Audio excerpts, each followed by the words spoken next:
बिस्मिल्लाहिर्रहमानिर्रहीम। अस्सलाम वालेकुम दोस्तों, आज के इस ऑडियो लॉग में हम यूक्रेन रशिया की कॉन्फ्लिक्ट के ऊपर बात करेंगे। अब हम जो बात करने वाले हैं वो पॉलिटिकल सिचुएशन के हवाले से बात नहीं करेंगे, बल्कि बैटलफील्ड के हवाले से बात करेंगे कि बैटलफील्ड के ऊपर क्या हो रहा है, वहां पर कौन सी चीजें हैं, कहां पर एडवांसमेंट हो रही है, कहां से रशिया पीछे हट रहा है, कहां पर यूक्रेन आगे बढ़ रहा है, इनके तमाम तर लॉसेस वगैरह क्या है, रशिया की कितनी मैकेनाइज्ड फोर्सेस बची हैं, यूक्रेन के पास कितनी फोर्सेस बची हैं और कौन सा एरिया बचता है, कौन सा एरिया नहीं बचता है, ये तमाम तर चीजें हम इस ऑडियो लॉग के अंदर बात करेंगे। अब सबसे पहले आते हैं कि जी ये कौन सी डेट है जिसके ऊपर की मैं पोजीशंस वगैरह आपको बता रहा हूं। तो ये डेट है आपकी 7 दिसंबर की डेट है और तकरीबन सुबह के 6 बज रहे हैं। मैं उस दिन तक जितनी भी पोजीशंस वगैरह है रशियंस की, यूक्रेन की, ये सारी की सारी मैं आपको बता देता हूं। सबसे पहली चीज जी, खार्किव जिसके ऊपर रशिया का बड़ा कंट्रोल हुआ करता था, 11th कोर रशिया की पूरी उसके ऊपर डोमिनेट करके बैठी हुई थी, वो पूरा का पूरा खार्किव रीजन खाली कर दिया है रशिया ने। खार्किव को खेरसोन के साथ कंफ्यूज मत कीजिएगा, खेरसोन क्रेमिया के ऊपर है, खार्किव ऊपर बेलग्रेड बेलारूसिया की तरफ आ जाता है। ये वो वाहिद इलाका है जहां पर रूसी फौज को बहुत ज्यादा नुकसान पहुंचा है। यहाँ तक कि 11th कोर जो कि इनकी बड़ी अच्छी खासी कोर हुआ करती थी रशिया की, उसकी 50% लॉसेस हो चुके हैं। मतलब उन्होंने 50% से ज्यादा लॉसेस सफर किए। और ये खार्किवी रीजन है जहां पर रशिया को बहुत बड़ा सेटबैक मिला था। और खार्किव रीजन के अंदर 11th कोर दोबारा से कोशिश कर रही है यूक्रेनियन फोर्सेस को पीछे हटाने की, लेकिन यहाँ पर बार बार रशिया नाकाम हो रहा है और यूक्रेन बार बार रशियन के ऑफेंसिव्स को पीछे धकेलता हुआ आ रहा है। खार्किव के रीजन के अंदर ये जो 11th कोर लड़ रही थी, ये बड़ी काम की कोर थी रशियन फोर्सेस के अंदर। 11th कोर के अंदर मसला ये था कि ये बाल्टिक रीजन के ऊपर नजर रखती थी। ये आपके रोमानिया हो गए, बुल्गारिया हो गए, ये वाले इलाके होते थे, इनके ऊपर सख्त नजर रखती थी और इन इलाकों को दबाने में सबसे बड़ा रोल इस 11th कोर का हुआ करता था। अब रोमानिया, बुल्गारिया, इन तमाम तर इलाकों ने सोच लिया क्यों ना जंग का मौका है और खार्किव के अंदर इस कोर को सबसे चोट पहुंचाई जा सके। तो इसीलिए यूक्रेन को भी ज्यादा से ज्यादा फोर्स किया गया था रोमानिया की तरफ से कि इस कोर को तबाह करना है। तो ये जो 11th कोर है ये 50% डिस्ट्रॉय हो चुकी है। अब हेवीली रिलाई कर रही है सेंटर से कि सेंटर से सपोर्ट आए, रीइंफोर्समेंट आए, ताकि इस कोर को बीफ अप किया जा सके, इस कोर को पहले की बुनियादों के ऊपर खड़ा किया जा सके। लेकिन इस कोर ने सबसे ज्यादा लड़ाई की है यूक्रेन के अंदर, मतलब सबसे ज्यादा बैटल हार्डन जो कोर है रशिया की, वो ये 11th कोर है। और जिसने पहले दिन से लेकर आखिरी दिन तक लड़ाई वगैरह की है रशिया के अंदर। बहरहाल इसको टेम्पररी सेटबैक्स हुए हैं और जिसकी वजह से ये पीछे आ गई है, रशियन टेरिटरी के अंदर बैठी हुई है। थोड़े बहुत अटैक लॉन्च कर रही है यूक्रेनियन के ऊपर, लेकिन कुछ ज्यादा हासिल नहीं कर पा रही है। ये कहना गलत नहीं होगा, सबसे ज्यादा हेवी कैजुअलिटीज अगर रशियन ट्रूप्स में से किसी को हुई है तो वो ये 11th कोर है जिसको हुई है। ये वही कोर है जिसको नुकसान पहुंचा था। और खार्किव में जब रशिया को डिफीट हुई थी तो रशिया ने जनरल मोबिलाइजेशन का ऐलान कर दिया था, जिसके मुताबिक रशिया ने नई फौजियों की भर्ती कर ली थी। अब कुछ ऑफिशियल और कुछ अनऑफिशियल फैक्ट्स एंड फिगर्स है जो मैं आपके सामने बता देता हूँ। 82,000 रशिया के लोग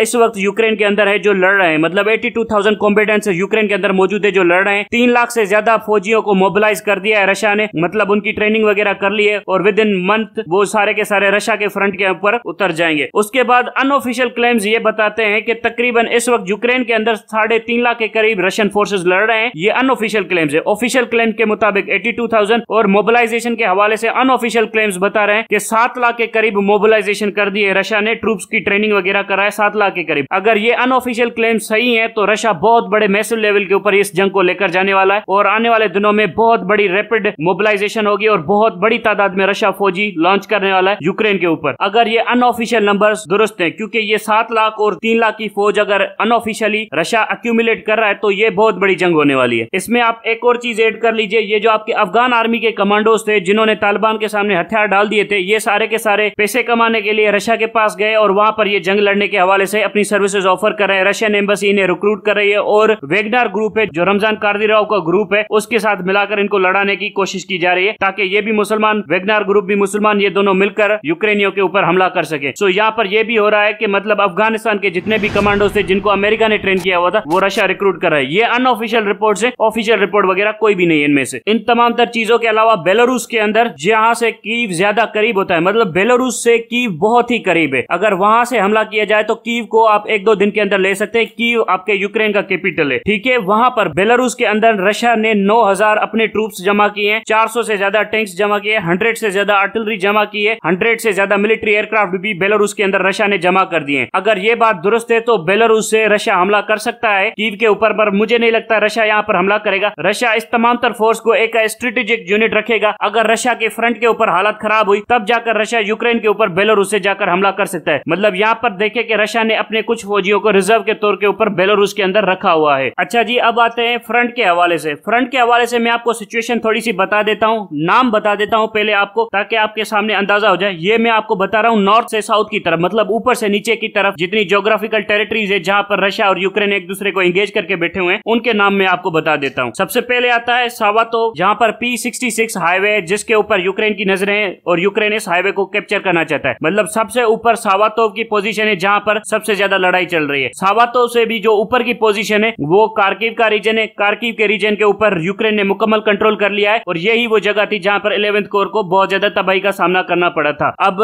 कार्किव के रीजन के नीचे आता है सावातोव, जिसके पीछे P66 हाईवे जिसके ऊपर यूक्रेन कब्जा करना चाहता है। उसके नीचे आता है लुहानस्क का एरिया। लुहानस्क एक बहुत बड़ा शहर है, उसके सामने वाले एरिया के अंदर ही सारी की सारी जंग चल रही है यूक्रेन और रशिया के दरमियान। उसके नीचे आता है डोनेट्स्क का एरिया। डोनेट्स्क का एरिया वो एरिया है जहां पर आपका वेगनर ग्रुप है, जहां पर आपका रमजान कादिरोव लड़ रहा है, जिनको आप आमतौर के ऊपर चेचन फौजी वगैरह कहते हैं। ये वेगनर ग्रुप है। अब ये जो चेचन के फौजी हैं ये सबसे ज्यादा हाईली इक्विप्ड है। इनके पास जो आर्मी के इक्विपमेंट वगैरह है, वेपन वगैरह है, ये सबसे ज्यादा है और इनके पास बहुत ही ज्यादा सोफिस्टिकेटेड वेपनरी है। रशियन एलीट कमांडोज के पास भी वो वेपनरी नहीं है जो इन चेचन ग्रुप के पास या वेगनर ग्रुप कह सकते हैं इनके पास जो हथियार हैं। और यही वो ग्रुप है जो ज्यादा बढ़ चढ़कर आगे चढ़कर लड़ने के बारे में सोच रहा है और जो बहुत ज्यादा ऑफेंसिव एक्शन वगैरह कर रहा है। लेकिन इनके ऑफेंसिव एक्शन के नतीजे में इनको कुछ ज्यादा विक्ट्रीज वगैरह नहीं हो रही है। फॉर एग्जाम्पल ये 1-2 दिन के अंदर ही 1 से 2 किलोमीटर की टेरिटरी भी बड़ी मुश्किल से आजाद करवा रहे हैं। लेकिन मुझे जो लगता है रशियन हाई कमांड फिलहाल किसी भी ऑफेंसिव के बारे में तैयारी नहीं करे। रशियन हाई कमांड डिफेंसिव के हवाले से सोच रहे हैं, इसीलिए ये सारे के सारे चेचन फाइटर यहीं पर बैठे हुए हैं। अगर इनको ऑफेंसिव ऑर्डर आ जाएंगे तो ये ग्रुप बहुत कुछ कर सकता है। इनकी ऑफेंसिव कैपेबिलिटी बहुत ज्यादा है क्योंकि इनके पास वेपन्स वगैरह बहुत सोफिस्टिकेटेड है। ये आपके आ जाते हैं सेंट्रल मिलिट्री डिस्ट्रिक्ट के अंदर। अब ये हिस्सा था आपका डोनेट्स्क का हिस्सा। उसके नीचे आता है ज़पोरिज़िया का हिस्सा। डोनेट्स्क के नीचे आता है आपका ज़पोरिज़िया का एरिया। ज़पोरिज़िया का वो एरिया है जहां पर डिफेंसेस दोनों तरफ से थिन है, मतलब रशिया के डिफेंसेस भी यहाँ पर थिन है और यूक्रेन के ऑफेंसिव भी यहाँ पर थिन है। ये वो जगह हो सकती है जहां पर फ्यूचर कॉन्फ्लिक्ट हो सकती है। लेकिन इनके नीचे आती है आपकी डैनोप्रो रिवर आती है। डैनप्रो रिवर की वजह से यहाँ पर लड़ाई वगैरह नहीं हो सकती क्योंकि इन दोनों एरिया को रिवर ने दूर किया हुआ। अब इसके नीचे आता है आपका खेरसोन रीजन, जहां पर रशिया ने इस वक्त अपनी सारी की सारी फौजें डैनप्रो रिवर की वेस्ट से निकालकर ईस्ट की तरफ ट्रांसफर कर दिए और बीच में रिवर के ऊपर जितने भी ब्रिजेस है वो सारे के सारे उड़ा दिए और खेरसोन के ईस्ट की तरफ यानी डैनप्रो रिवर की ईस्ट की तरफ जितने भी रशिया के डिफेंसेस है वो सारे के सारे स्ट्रॉन्ग कर दिए। सो अगर यूक्रेन को यहाँ पर लड़ना पड़ेगा तो उनको पहले रिवर पार करनी पड़ेगी, फिर आना पड़ेगा खेरसोन के ईस्ट की तरफ, फिर वहां पर लड़ाई करनी पड़ेगी जो कि यूक्रेन के लिए बहुत ज्यादा मसला वगैरह पैदा कर सकती है। सो इसीलिए यहाँ पर कुछ ज्यादा नहीं हो रहा। So most of the fighting वगैरह जो हो रही है वो ज़पोरिज़िया के अंदर इस वक्त हो रही है। ज़पोरिज़िया जो कि खेरसोन के ऊपर वाला हिस्सा है, वहां पर आर्टिलरी एक्सचेंजेस वगैरह हो रहे हैं और वहां पर प्रोबिंग मिशंस भेजे जा रहे हैं। प्रोबिंग मिशंस वो होते हैं जो थोड़ा सा आगे जाकर देखते हैं कि यहाँ पर डिफेंसेस कितने अच्छे नहीं है, तो वहां पर इन्वेजन वगैरह लॉन्च किया जा सकता है। अब ये जो आता है नीचे खेरसोन का रीजन, खेरसोन के नीचे आता है आपका क्रेमिया का रीजन। क्रेमिया के रीजन के वो जितनी भी गार्ड वगैरह करती है वो करती है रशिया की ब्लैक सी फ्लीट क्रेमिया के रीजन को गार्ड करती है। अब मसला ये आ रहा है कि यूक्रेन ने बहुत ज्यादा ड्रोन अटैक्स लॉन्च किए हुए रशिया की ब्लैक सी फ्लीट के ऊपर। अब जिसकी वजह से ब्लैक सी फील्ड के तकरीबन 3 डिस्ट्रॉयर और 3 फ्रिगेट्स और भी बहुत ज्यादा छोटी मोटी शिप्स वो सारी की सारी तबाह हो चुकी है। रशिया अपनी ब्लैक सी फ्लीट को मजबूत करना चाहता है, मगर यहाँ पर मसला ये आ रहा है कि उनको बॉस्फोरस ब्रिज तुर्की से इजाजत लेकर क्रॉस करना पड़ेगा, जो तुर्की उन्हें इजाजत नहीं दे रहा। 2 के करीब डिस्ट्रॉयर्स यहाँ पर आना चाहते थे रशिया के, जिनको तुर्की ने मना कर दिया। अब तुर्की का मसला यह है कि तुर्की ब्लैक सी फ्लीट को कमजोर करना चाहता है। अगर ब्लैक सी फ्लीट कमजोर होगी तो ब्लैक सी के ऊपर तुर्की का असल रसूख ज्यादा बढ़ जाएगा और तुर्की की नेवी आराम से ब्लैक सी को डोमिनेट कर सकती है और ब्लैक सी के अंदर पेट्रोल वगैरह भी है और जिसकी माइनिंग में तुर्की इंटरेस्टेड है। सो यहाँ पर प्रॉफिट की गेम चल रही है सारी की सारी। सो ये है एक्चुअल कॉम्बैट सिचुएशन जो इस रीजन के अंदर हो रही है। अब यूक्रेन का जो मेजर ऑफेंसिव वो आने वाला है डोनेट्स्क रीजन के अंदर और ज़पोरिज़िया रीजन के अंदर, क्योंकि खेरसोन वाले रीजन के अंदर रशिया की पोजीशन बहुत ज्यादा स्ट्रांग हो चुकी है। रशिया ने डैनोप्रो रिवर को क्रॉस कर दिया है, ईस्ट की तरफ आ गया है और जिसकी वजह से रशिया यहाँ पर बहुत ज्यादा मजबूत है। क्राइमिया के ऊपर अभी भी ब्लैक सी फ्लीट इतनी कमजोर नहीं हुई कि क्राइमिया के ऊपर इन्वेजन लॉन्च किया जा सके। सो ये जो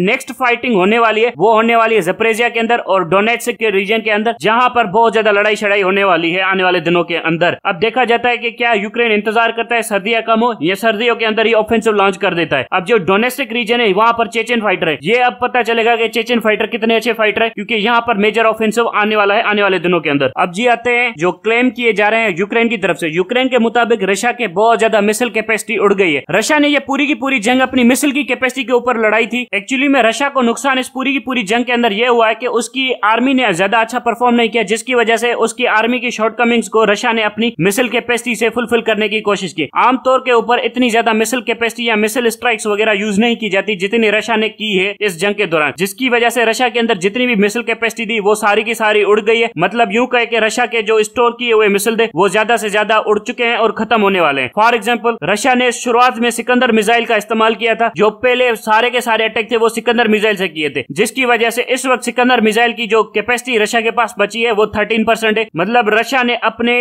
87% मिसाइल खत्म कर चुके हैं जो कि सिकंदर क्लास के मिसाइल है। उसके बाद आते हैं कैलबरी मिसाइल के हवाले से, जो 43% इसके वक्त रशिया के पास कैपेसिटी बची है कैलबरी मिसाइल की। कैलबरी मिसाइल के तकरीबन 57% रशिया इस्तेमाल कर चुका है। उसके बाद आते हैं KH-101, KH-505 जो मिसाइल है उनकी भी 45% कैपेसिटी बची है। इसका मैं कैसे कह सकता हूं कि ये इतनी कैपेसिटी क्यों बची है? फॉर एग्जांपल शुरुआत के दिनों के अंदर रशिया ने ज्यादातर मिसाइल सिकंदर मिसाइल यूज किए थे, उसके बाद उन्होंने कैलिबरी मिसाइल यूज किए थे, अब जाकर उनके जो तमाम तर मिसाइल है वो KH-101 और KH-505 है। सो इससे ये हमें पता चलता है कि पहले रशिया ने सिकंदर यूज किया, सिकंदर कम पड़ गए जिसकी वजह से कैलिबर के ऊपर आ गया, कैलिबर कम पड़ गए जिसकी वजह से KH-101 और KH-505 के ऊपर आ गया। अब जाकर जो रशिया के स्ट्राइक्स हैं वो सारे के सारे ईरानियन ड्रोन्स के ऊपर रिलाय करती हैं। अब बात यहां तक पहुंच गई है कि रशिया के जितने भी स्ट्राइक्स हैं वो सारे के सारे ईरानियन ड्रोन्स कैरी आउट कर रहे हैं। शायद 11 जो ड्रोन्स है ये सारे के सारे स्ट्राइक्स कैरी आउट कर रहे हैं, बाकी रशियन मिसाइल स्ट्राइक्स बहुत कम होती जा रही है। लेकिन यहाँ पर उल्टी गंगा बह रही है। For example Ukrainian forces Russia के जो करीब तरीन एयरपोर्ट्स हैं उनके ऊपर हमले कर रहे हैं, मतलब विद इन रशियन टेरिटरी वगैरह हमले कर रहे हैं। और यहाँ पर एक और चीज हो रही है कि रशिया के अंदर जितने भी ब्रिजेस हैं, इंपोर्टेंट पर्सनैलिटीज हैं, उनकी भी असैसिनेशंस वगैरह हो रही हैं, जिसकी वजह से रशिया को यह खतरा हो गया कि अंदर से ही कौन सैबोटेजिंग एक्टिविटीज वगैरह कर रहा है। रशिया की फ्लीट को भी ऐसे नुकसान पहुंचाया जा रहा है, रशिया के क्रिटिकल स्ट्रेटेजिक बम्बर्स को भी ऐसे नुकसान पहुंचाया जा रहा है, जिसकी वजह से रशिया के अंदर यह खौफ है कि ये वार एक मेजर एस्केलेशन के अंदर तब्दील होने वाली है, क्योंकि रशिया के जिस तरह से न्यूक्लियर बॉम्बर्स को नुकसान पहुंचाया जा रहा है इससे रशिया को डर है कि नेटो बहुत जल्द इस जंग के अंदर कूदने वाला है। बाय द वे जो कि मुझे लगता है कि वो बिल्कुल भी नहीं कूदेंगे, यूक्रेन उनके लिए वो सब काम कर रहा है जो नेटो नहीं कर सका था। यहाँ पर जो रशिया की सबसे बड़ी बुनियादी गलती यह है कि रशिया ने खुद को पहले जंग के लिए तैयारी नहीं किया, बल्कि रशिया ने अपने आप को ओवर एस्टिमेट कर लिया और यूक्रेन को और नेटो को अंडर एस्टिमेट कर लिया। अगर रशिया को यूक्रेन के ऊपर हमला करना था तो रशिया को पहले कुछ वार्निंग्स क्लियर कर देनी चाहिए थी। फॉर एग्जाम्पल वार्निंग ये क्लियर कर लेनी चाहिए थी कि यूक्रेन की मदद जो भी मुल्क करेगा हम उसके खिलाफ भी जंग कर देंगे, जिसकी वजह से यूरोपियन कंट्रीज कभी भी यूक्रेन की मदद ना करते और एक मेजर एस्केलेशन का खतरा हो जाता। अगर मदद करने की कोशिश भी करते तो बहुत ही अंडरटोन करते, छुप छुपा के करते, जिसकी वजह से रशिया को बहुत ज्यादा लताड़ने का मौका मिलता। दूसरी सबसे बड़ी गलती ये थी कि रशिया के ऑब्जेक्टिव्स ही क्लियर नहीं थे कि रशिया करना क्या चाहता है यूक्रेन के अंदर। वो यूक्रेन के अंदर घुस भी गए, कीव के ऊपर पहुंच गए, कीव को कब्जा भी कर लिया, लेकिन उसके बाद सोचा कि यहाँ पर तो कुछ भी नहीं है, करना क्या है, फिर रिवर्स गियर मारी और पीछे चले गए। ये इतने बड़े मिलिट्री कॉन्वॉय लेकर यूक्रेन के अंदर गए थे तो पूछने चाहिए था ना कि करने क्या गए। ये इन लोगों के प्लान वगैरह क्लियर नहीं थे। अगर इनको लुहांस्क और खेरसोन के रीजन ही आजाद करवाने थे तो फिर कीव के ऊपर हमला करने की जरूरत क्या थी। अपनी पूरी 11th कोर को उड़वा के रख दिया रशिया के कमांडर्स ने, लेकिन ये नहीं पता कि कीव के ऊपर कब्जा करना भी है या नहीं करना। ये वही 11th कोर है जो कीव के ऊपर बैठी हुई थी और जिसके बारे में बताया जाता था कि 40 मील लंबी लाइन मिलिट्री व्हीकल्स की पड़ी हुई है जो कि गूगल अर्थ से लोग देख रहे थे। सो ये वही 11th कोर है जो 50% तबाह हो चुकी है। सो रशियन मिलिट्री प्लानर्स के या रशियन पॉलिटिकल लीडरशिप के पहले कॉन्सेप्ट भी क्लियर नहीं थे कि जंग हम कर क्यों रहे हैं, अल्टीमेट ऑब्जेक्टिव वगैरह क्या है। सो वो जो ऑब्जेक्टिव्स उनके क्लियर नहीं थे, जिसकी वजह से उसकी फौज के अंदर कंफ्यूजन थी और कंफ्यूजन की वजह से फौज सही तरीके से लड़ ही नहीं सकी। So ultimately